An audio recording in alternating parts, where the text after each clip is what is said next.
Vivencias, cosas que en algún momento a todos nos pasan, situaciones que nos dan para pensar y reflexionar. Vivencias. Todos los martes a las 18 horas, aquí en Imparcial de Montevideo, 1090 en AM. Con la conducción de Andrea Calvete. Vivencias.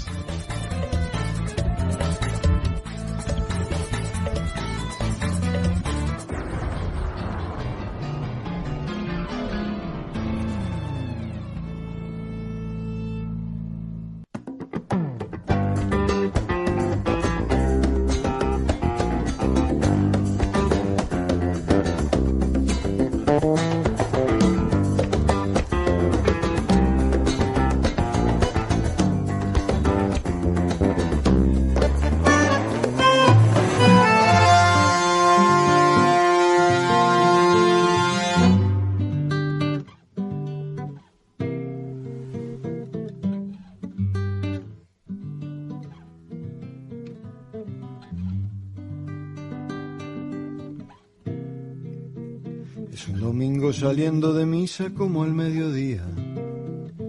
Son las muchachas del barrio Atahualpa riendo a escondidas. Mientras se arreglan el pelo y la mantilla, bichan varones y esperan el tranvía para juntarse más tarde en el cine sin la Virgen María. Muy buenas tardes, bienvenidos a otra tarde de vivencias. Hoy tenemos el honor de recibir a Mauricio Ubal, un músico popular uruguayo que con una trayectoria artística de más de 30 años es un referente de la canción montevideana.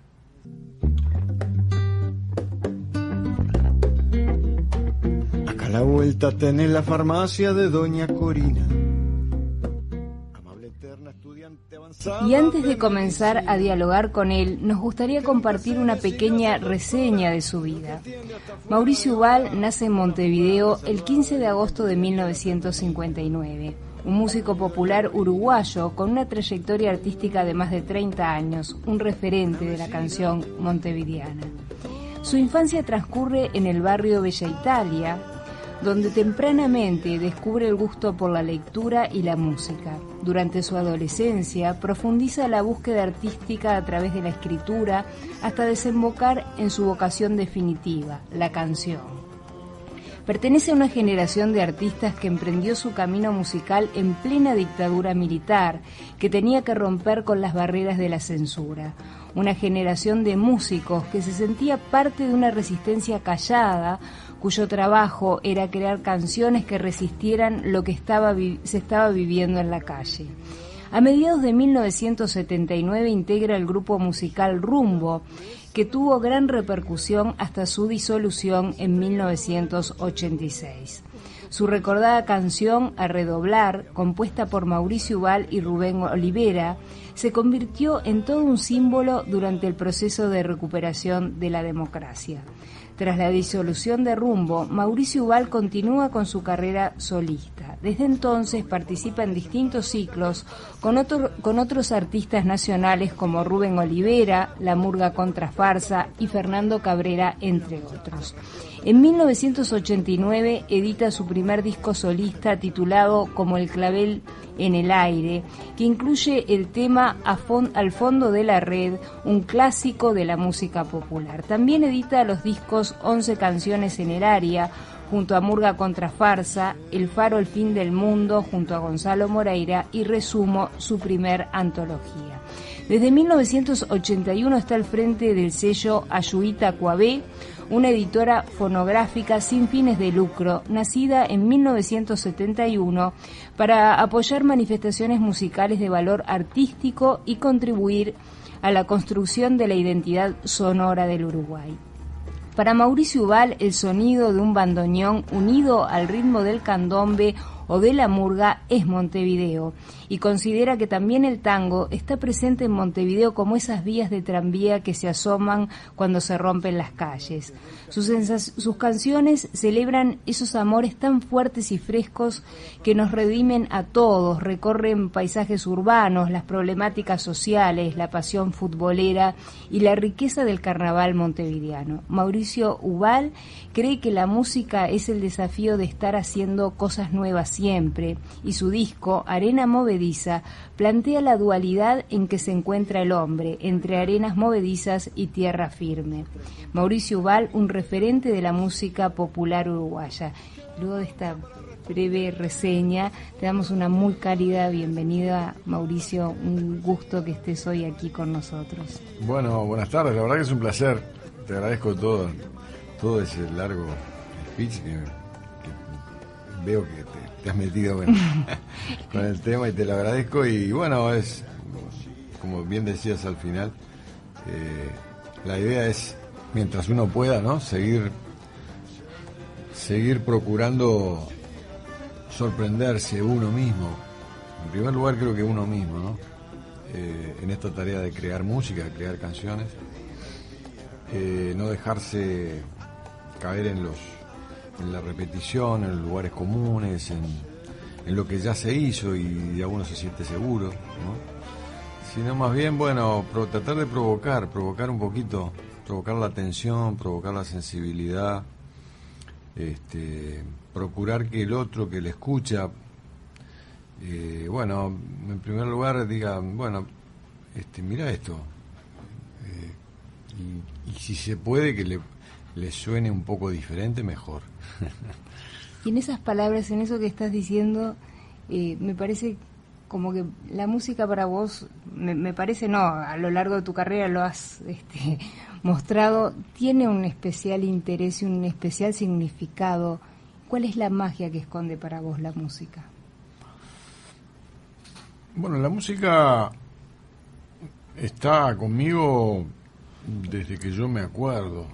Me acuerdo de estar en mi casa allá en la Bella Italia, siendo muy chiquito, y yo no sabía tocar la guitarra, entonces agarraba una escobita y me escuchaba todos los discos que había en casa. Mi hermano se había hecho un tocadiscos, porque no era fácil en esos momentos. Era un universo, empezando que era un universo del mono aural, claro. Aquellos discos que no eran, aquellos tocadiscos que eran un parlante solo, ¿no? Y mi hermano empezó a comprar, mi hermano es mayor que yo,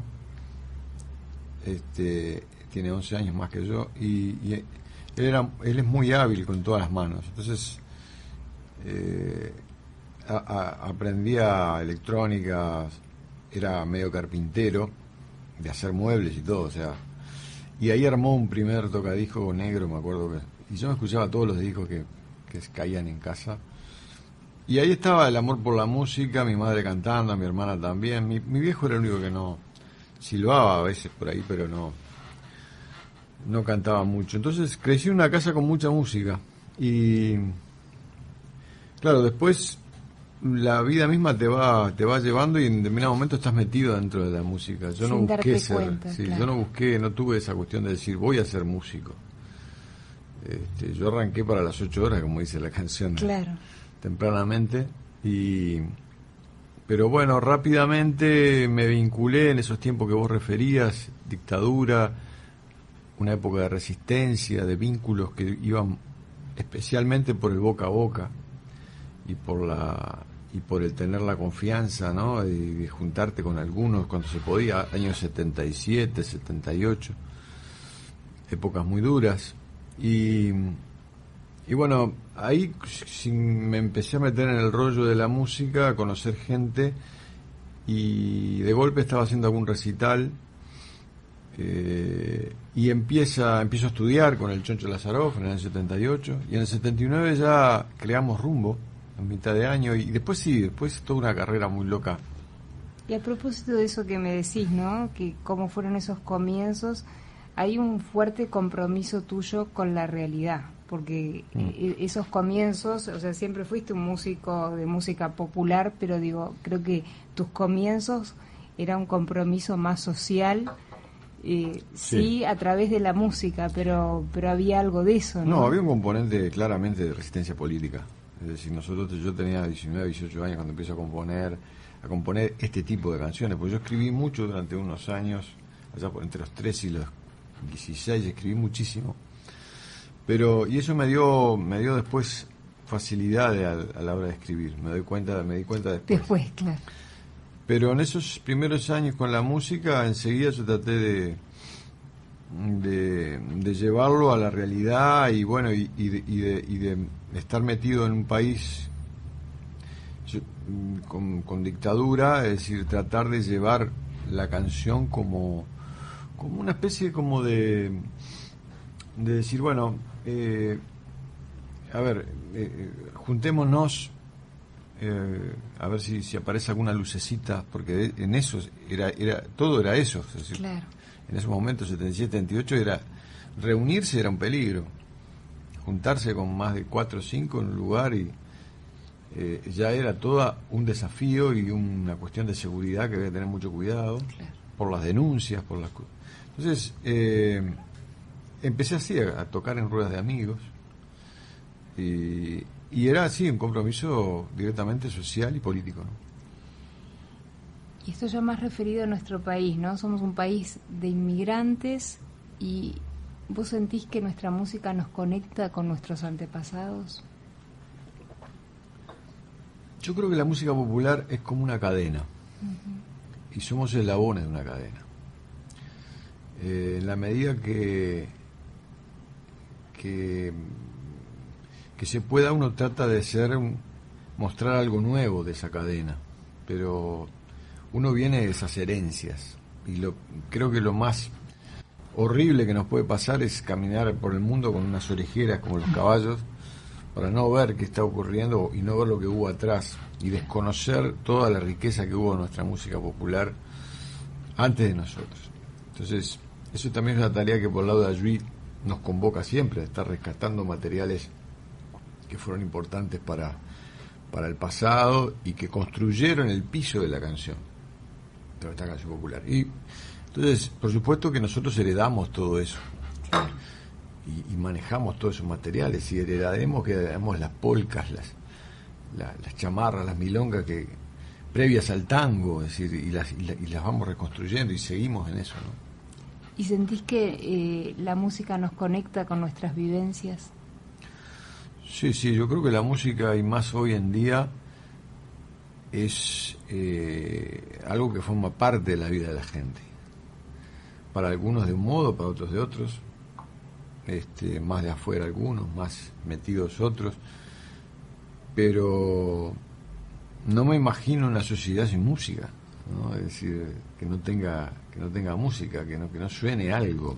¿Qué pasaría si un día se apaga la música? El silencio total, quedara el mundo en silencio total, ¿no?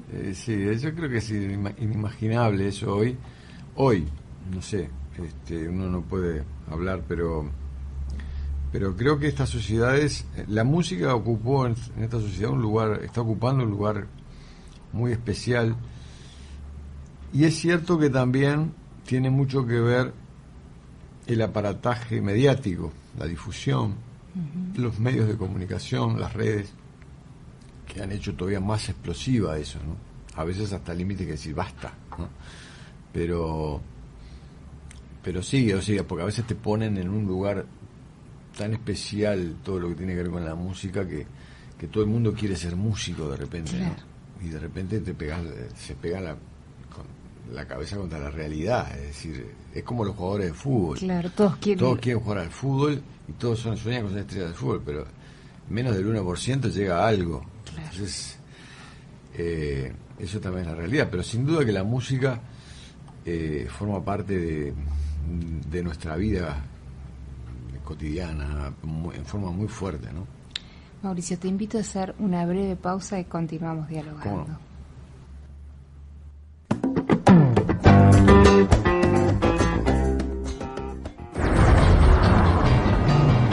Vivencias.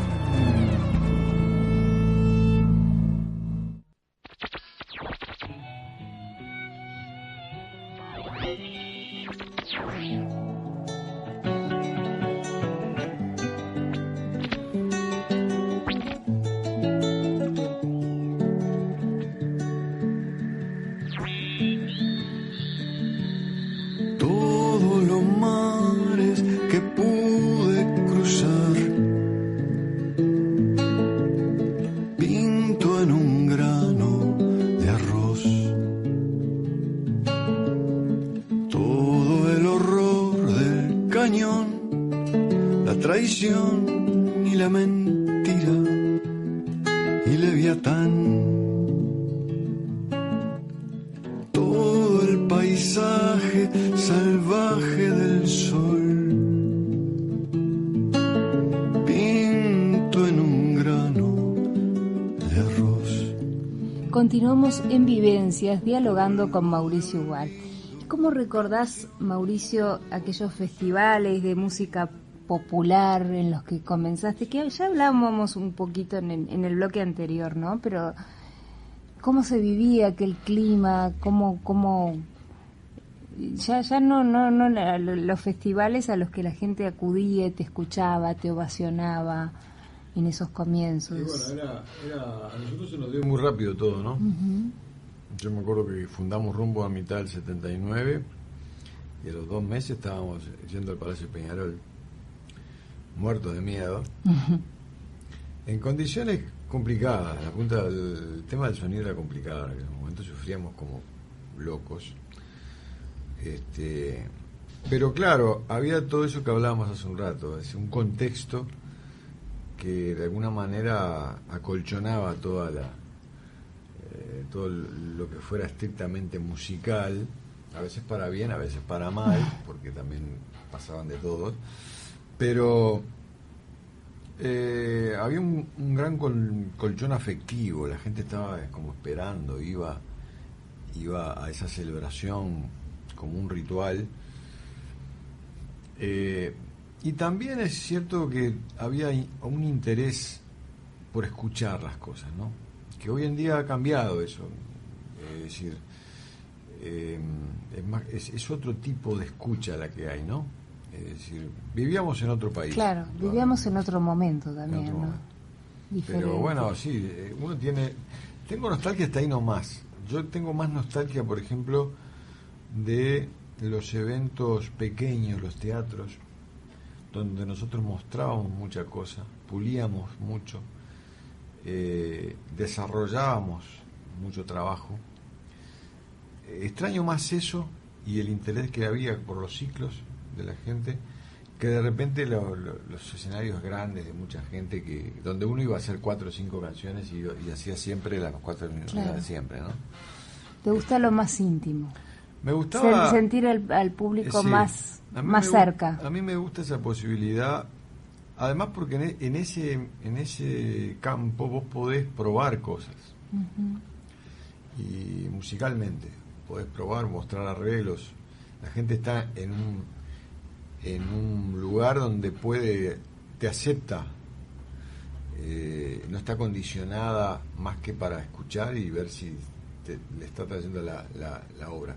Cuando estás en un escenario donde hay 20.000 personas y la mitad está saltando, claro, se dispersa es otro la atención, tipo, claro. Es otro tipo de cosas la que tenés que hacer. Ahí no podés ir a probar, salvo que sean artistas determinados, pero no festivales. Claro. Y cuando componés, primero sale la música, la letra, o salen en forma conjunta. No, yo básicamente tengo la música. Uh-huh. Me siento un músico que hace letras. Es decir, no me siento un letrista de solo. Por supuesto, cuando escribo en estos momentos estoy en medio de esa tensión en que tengo una canción por la mitad y la estoy terminando para una música de un colega. Pero me gusta que la melodía me incite y me dé las palabras, o me dé un verso, o me dé una imagen, y a partir de ahí voy construyendo el resto de la canción. Pero parto... ¿Te motiva escuchar la música primero para inspirarte en la letra? A veces vienen juntas, a veces viene una palabra con un giro de musical, ¿no? Con un pedazo de melodía, con una palabra, y ahí ya me agarré con eso. Por algo vino, entonces generalmente hay algo ahí en que estás trabajando. Y hablando de eso, ¿cuál sentís que es tu musa inspiradora? ¿Es según el momento, según...? Mira, yo creo que el tema de la inspiración no es igual cuando tenés 20 o 18 años a cuando tenés 54 como tengo yo ahora, ¿no? Cuando tenés 54 y ya hiciste una cantidad de canciones, a la musa la tenés que, adorarla un poquito más, hacerle más mimos, quererla, seducirla, para que vuelva, baje de donde esté o suba y juegue contigo y te empiece a mostrar un poquito sus intimidades y ahí logres agarrarlo un poquito y trabajarlo. Claro. Pero no hay se precisa trabajo. El trabajo es fundamental si no tenés trabajo, si no te sentás a trabajar, es muy difícil que la inspiración venga sola. Puede pasarte alguna vez, no digo que no. Claro, pero el trabajo tiene que estar. Pero sin trabajo, sin sentarte y volver y insistir, a mí rara vez me ha funcionado. Sí, alguna vez, alguna letrilla, alguna musiquita, melodía que me cayó por ahí, pero generalmente era porque ya venía, claro. En algún momento estaba ya con eso, ¿no? Y te llevo años atrás, al 94, tu gira musical por Nicaragua. Uh-huh. ¿Qué recuerdos te trae? Bueno, aquello fue muy especial, muy loco. Eso salió porque estábamos haciendo, fíjate vos lo que te decía hace un rato también,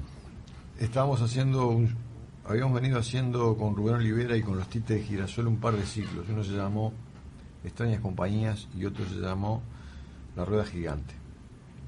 Eran un arteatro, uno en el circular, de ámbitos chicos. Estuvimos como 1 año y pico haciendo esas cosas.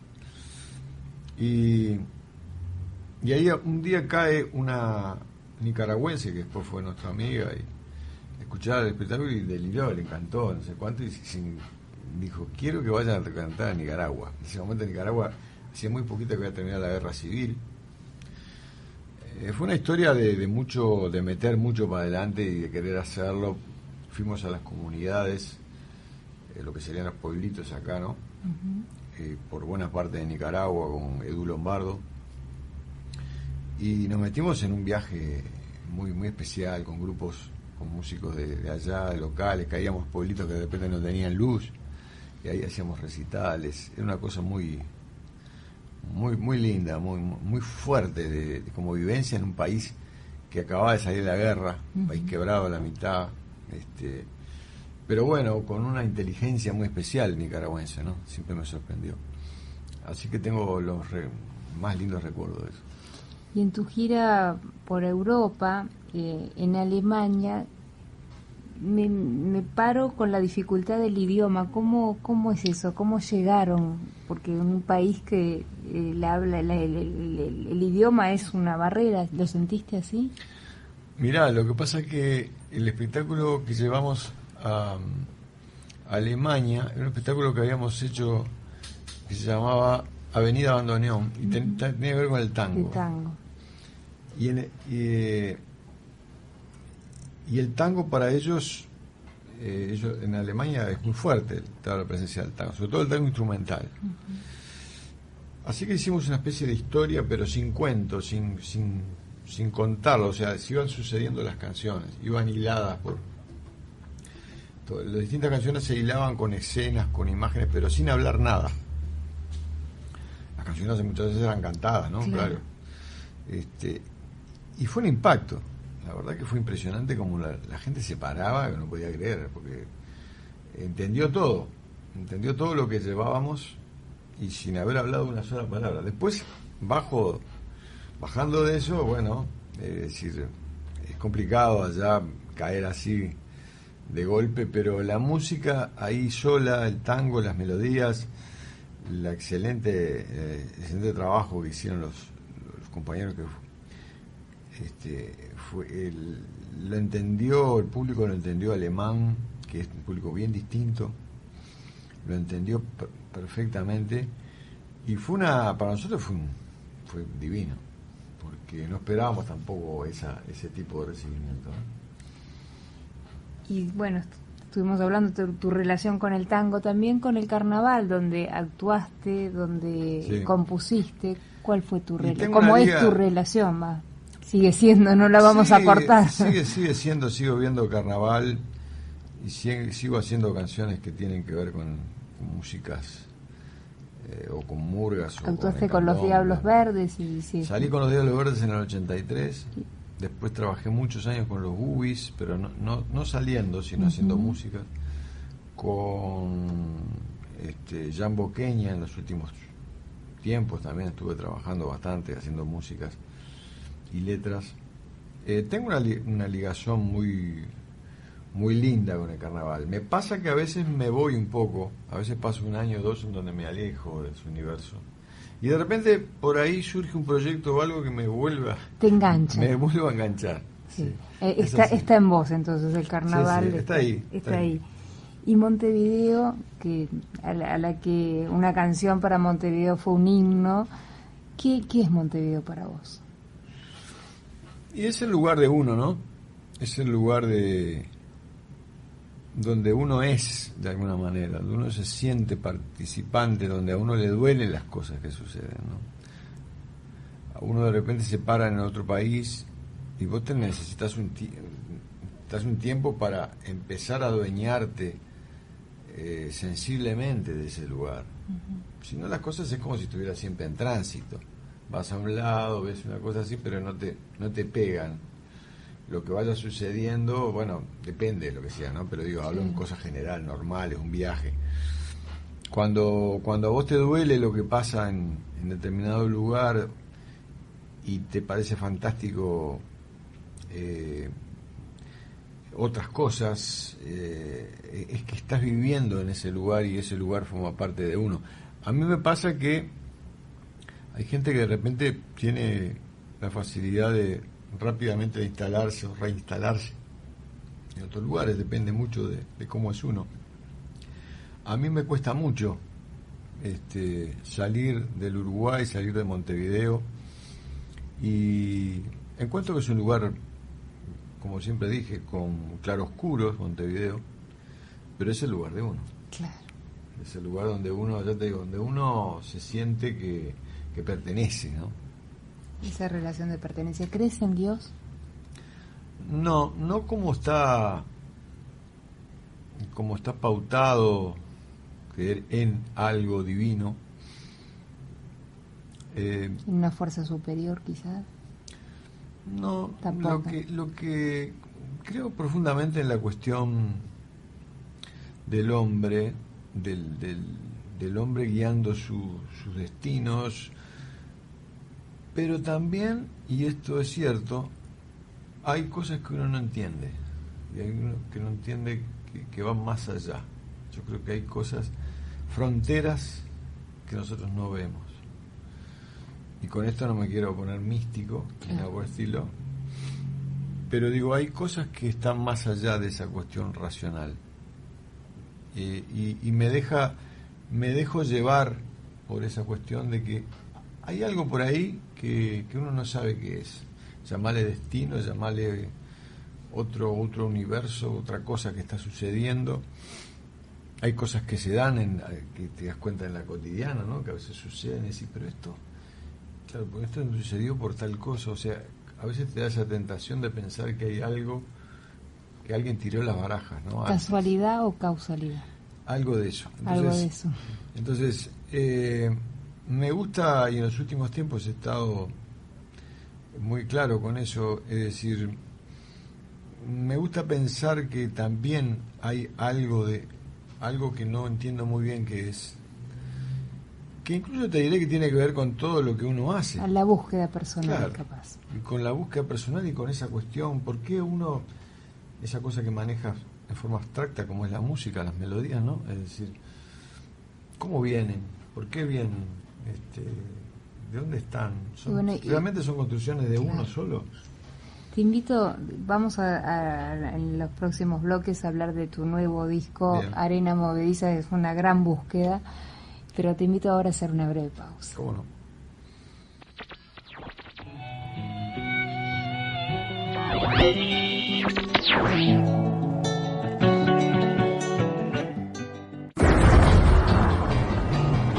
Vivencias.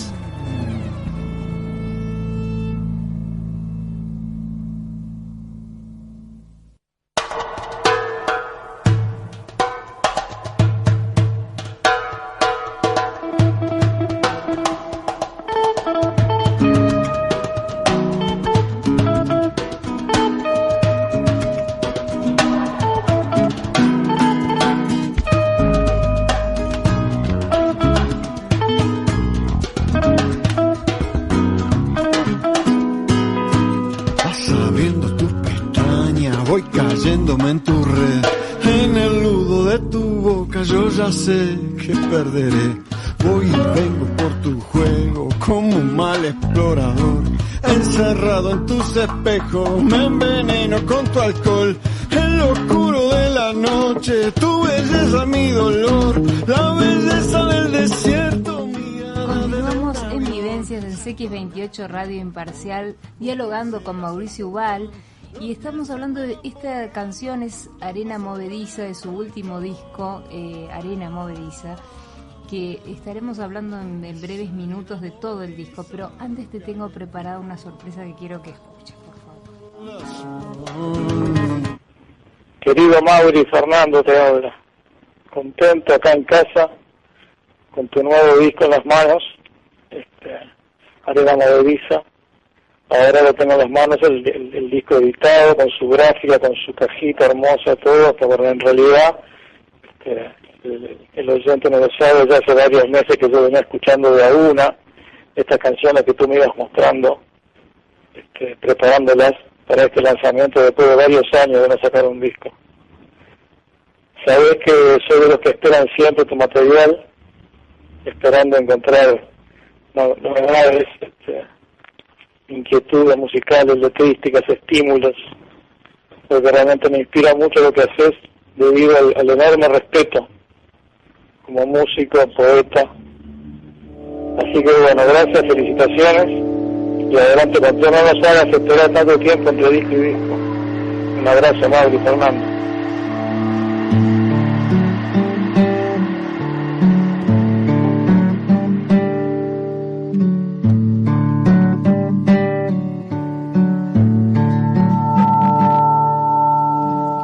Carreta clavada en el barro del río, piernas y brazos moviendo la rueda y el sitio a otro lugar de la historia con menos olvido.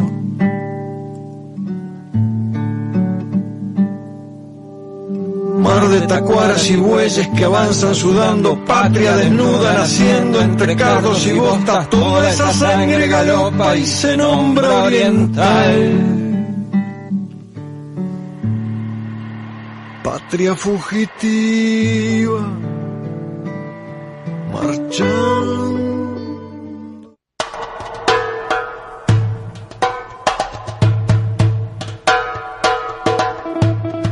Agradecemos el grato y cálido mensaje de Fernando Cabrera, que es un cantautor y compositor muy conocido y muy querido por todos los uruguayos. Le mandamos a Fernando de acá un fuerte abrazo, y el tema que acabamos de escuchar es Patria Fugitiva, una epopeya Artigas que es parte también de este disco en el que también canta Fernando contigo, y ahora el micrófono es tuyo, Mauricio. No, sí, muy cariñosa la intervención de Fernando. Es cierto todo lo que decía, yo en determinado momento le fui mostrando 2 o 3 canciones. Primero, después aquel se entusiasmó y que me pedía que le mandara las otras. Tenemos una relación obviamente generacional con Fernando, digo. Así que nos conocemos allá desde cuando empezamos a tocar cada uno, así que ha sido muchos años de estar juntos, ir caminando juntos, así que bueno, muy lindas sus palabras y le agradezco también públicamente. ¿Y cómo, por qué surge el nombre y cómo surge Arena Movediza? Es una de las 4 o 5 canciones que yo tenía ya hechas cuando empecé a grabar el disco hace un poco más de 2 años.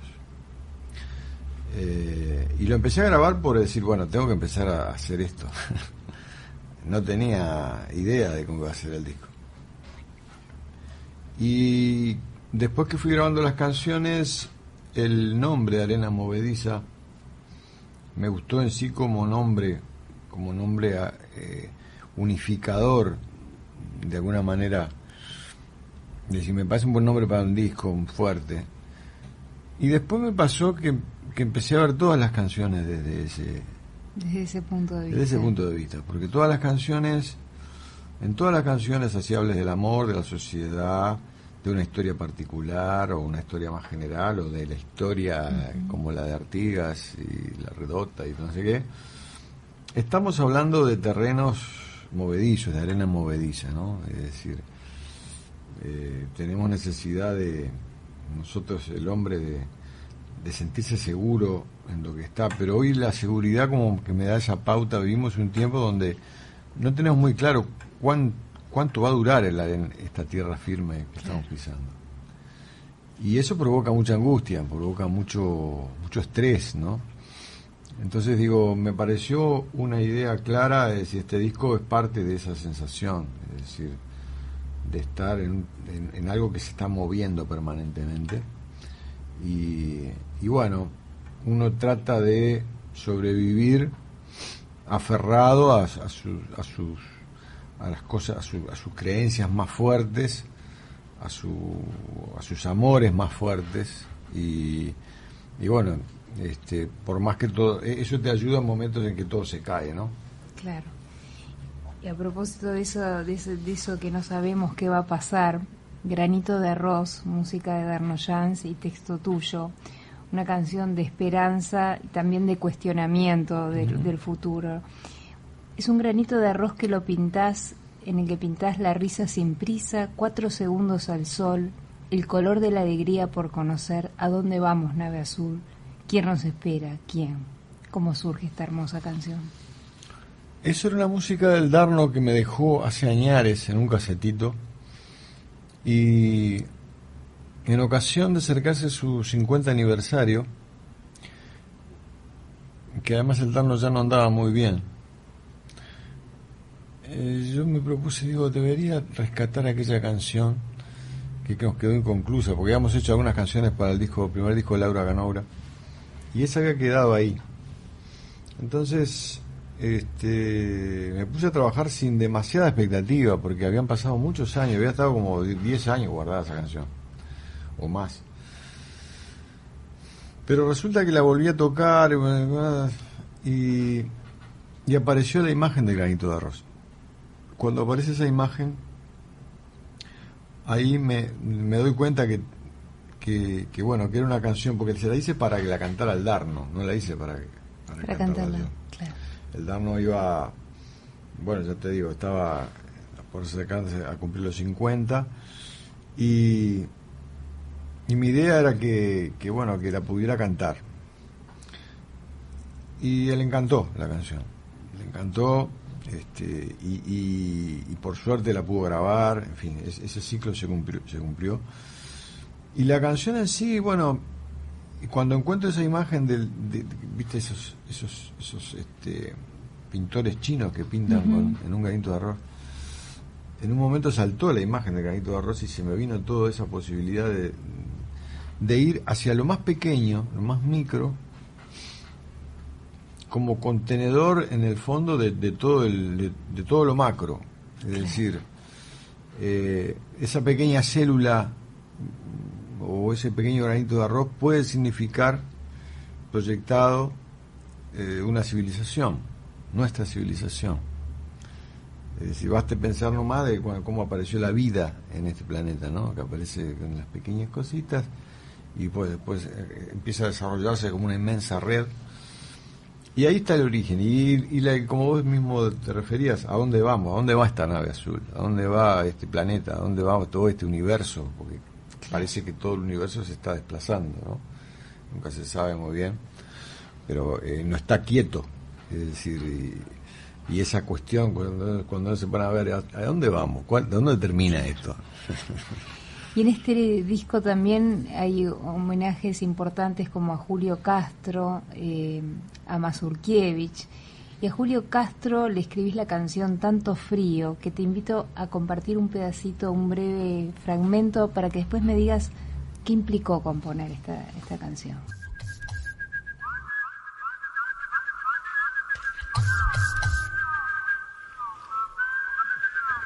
Están desenterrando la aldea,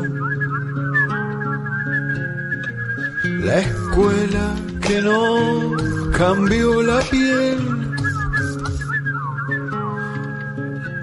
los pizarrones, las tizas, la túnica desprendida y el patio entonando a don José. Llueve sobre el cuartel, nadie dormía, perfectamente bien, nadie moría. Estrellita que lo viste alumbrándose el camino, estrellita, ¿cómo sigo? ¿Cómo arranco de mi vida tanto frío?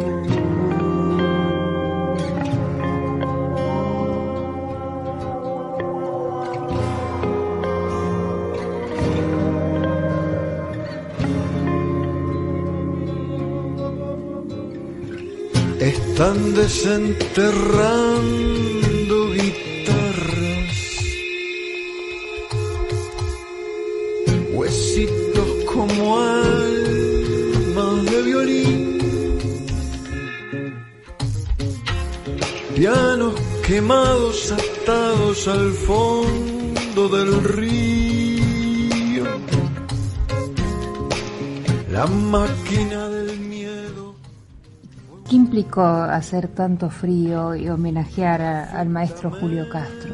Mira, es una canción que apareció sola, irrumpió sola. Yo no tenía ninguna idea de hacer una canción en la figura de Julio Castro. Yo había escrito hace unos años algo de los lentes de Julio Castro. Me imaginaba los lentes en el fondo del río. Hace ya más de 10 años atrás. Y Julio Castro, cuando aparece el tema de el zapato, ese zapato que va rompiendo la tierra y que resulta que era el zapato de Julio Castro, eso me sacude mucho, y muchos meses después empiezo a trabajar una idea sobre una frase y termina en esta canción. Me costó mucho porque es un tema que, por lo que implica, me resultaba muy complicado hablar de él. Hablar y no caer en el lugar común o en el, yo qué sé, en lo demagógico de tomar un tema como el de los desaparecidos para hacer algo y no sé, y decir qué rabia que tengo, ¿no? Es decir, entonces me costó mucho encontrarle el pulso, el alma a cómo decir esa especie de profunda tristeza.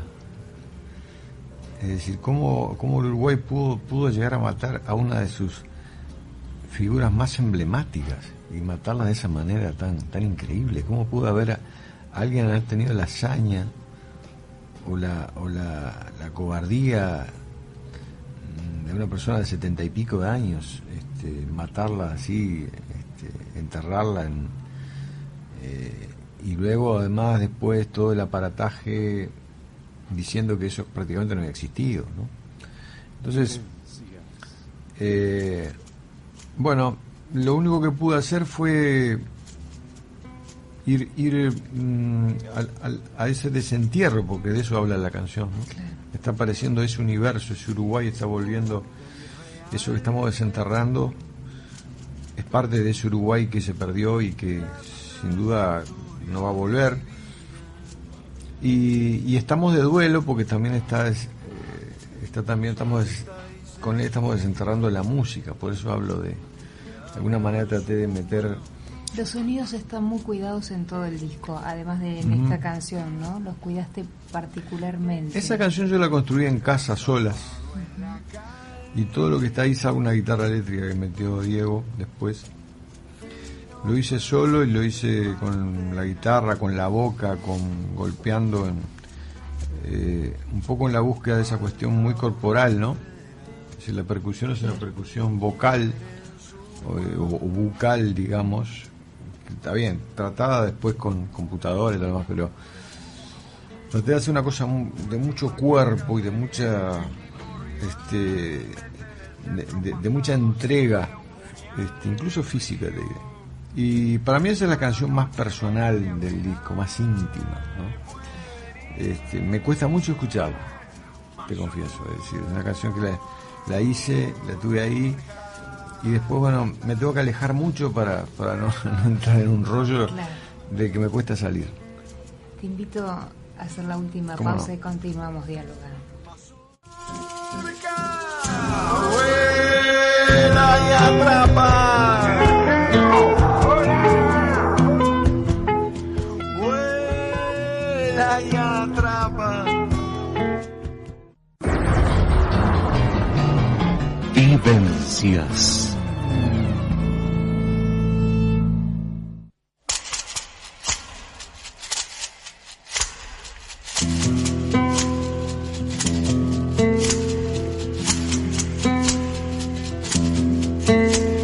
Sigue volando irreal la trayectoria divina. Continuamos dialogando con Mauricio Ubal y presentando su disco Arena Movediza. Y escuchábamos, la cortina es la canción que les hace a Mazurkiewicz. ¿Y por qué a este personaje, no? Y bueno, es un personaje que de alguna manera vivió conmigo desde niño, porque yo lo tenía en la figurita, lo pintaba, lo atajaba de chico en los cuadritos de mi barrio, y era Mazurkiewicz, era el héroe de ese momento. Mazurkiewicz era una figura muy emblemática, que además en un momento y en un momento del país en que los jugadores estaban muchos años jugando, entonces había una identificación muy fuerte con la hinchada, con el cuadro. No es como ahora que los jugadores pasan 6 meses y se van, rara vez, salvo cuando vienen de vuelta, ¿no? Entonces, bueno, Mazurkiewicz era de esos seres que conjugaban el jugar muy bien, el ser un buen tipo, simpático, atractivo. Entonces digo, tenía unas cosas muy especiales el chiquito, ¿no? Y yo me crucé con él en el estadio una vez, ya cuando por supuesto hacía Añares, que estaba retirado, y lo vi solo parado sin que nadie lo reconociera, y dije, escucha, qué difícil debe ser para una figura como fue él, que la gente pasa al lado y ni bola, ¿no? La gente más joven, ¿no? Y bueno, me pegó fuerte su muerte, y amanecí un día, me desvelé tipo 4 de la mañana con el estribillo de esa canción. Mazurka, vuela y atrapa, eso.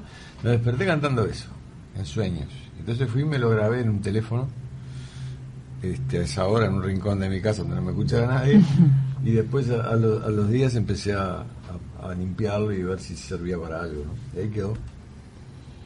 Y ya estamos en los últimos minutos. Airecito Cantor.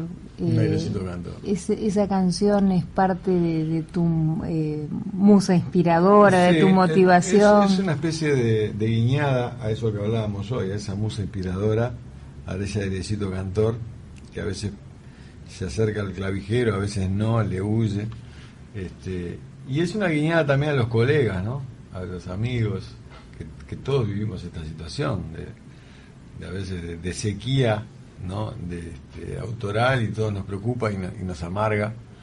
Y bueno, de alguna manera es un canto también para que ella no nos deje tan abandonados. Muy bien. Y también haces una copla de exilios y patria fugitiva a Artigas, un homenaje a Artigas. ¿Y cómo fue? Copla de exilios yo ya la había grabado, pero la quise volver a hacer con un arreglo diferente. Una canción para mí muy fuerte también. Me gusta mucho el tema del tiempo ahí, el tiempo que va y viene durante la canción, ¿no? El ahora y el después. Y la otra, la que cantamos con Fernando, que es Patria Fugitiva, bueno, es ese momento de la redota, que creo que es un poco el origen de esto que somos hoy en día acá, como que decimos que somos uruguayos o somos de esta provincia. Bueno, creo que ahí nació el tema, ¿no? Claro. En ese éxodo, que la gente iba atrás de Artigas sin saber muy bien a dónde iba. Iba hasta la figura de Artigas, ¿no? Y eso, bueno, y ellos tenían claro que no querían tener nada que ver ni con los portugueses, ni con los de Buenos Aires, ni con los españoles. Entonces yo creo que ahí es el germen tal vez de nuestra identidad, ¿no? Mauricio, lamentablemente se nos han ido los minutos volando. Me quedaría hablando. Ha sido un verdadero placer este programa porque uno habla, cuenta cosas. Pero los invito a la audiencia a que realmente descubra Arenas Movedizas, porque es un disco diferente, muy diferente a todo lo que has hecho. Y te lo decía fuera de micrófonos, es un disco que cautiva y que se hace muy pegadizo, lo puedes escuchar y cada canción se te va pegando y entra con una dulzura muy especial porque está todo muy cuidado, la letra, los detalles musicales, un verdadero placer, así que el público los invito a que lo descubran y queden cautivados con este precioso disco. Te agradezco a ustedes, a ti, a ustedes y bueno, nos seguiremos tal vez viendo y les deseo que sigan con este programa, que está bueno tener estos programas donde uno se puede explayar de cosas que habitualmente no hablan, ¿no? Es decir, así que bien, arriba y que disfruten con la música toda, de este disco y las músicas que hacemos acá en Uruguay, los músicos que están tan buenas. Así que un abrazo. Un inmenso placer. Muchísimas gracias a todos. Muchísimas gracias por su amable atención. Nos encontramos el próximo martes a las 18 horas en otra edición de Vivencias. Muchas gracias y gracias a nuestro compañero Héctor Martínez, que hoy cambiamos en controles, por estar allí. Muchísimas gracias y que tengan una excelente jornada. La trayectoria divina. Vivencias.